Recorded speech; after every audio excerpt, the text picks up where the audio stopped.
Neely, that family reached out to us because their loved one's grave had been run over multiple times, and they're not happy with what the cemetery is telling them. This is how Justin Williams and his Aunt Brenda found his grandmother's gravesite. Covered in mud, it was run over by a backhoe multiple times in the last few weeks, leaving the family of Janice Kennedy outraged. It just was heartbreaking.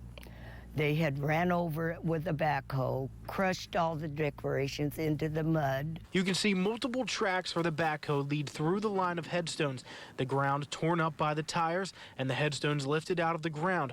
The family decorated the gravesite for Christmas, the first one without their mother and grandmother. Janice was buried in March, and since then, they've had issues with the cemetery. The headstone was delivered. One of their employees ran over it and busted it. They put it in the ground anyway, hoping we wouldn't notice.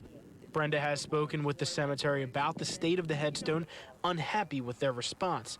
Well, they basically said that all cemeteries do it.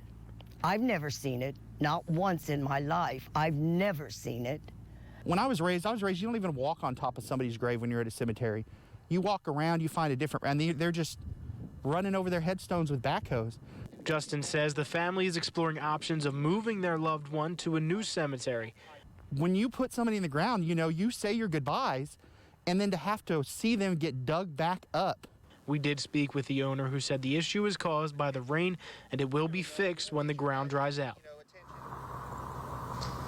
Now, the owner did say that this happens from time to time when it does get wet, but that doesn't fix anything for the family. Live in Sapulpa, Jeff Morgan, News Channel 8. Jeff, thank you. New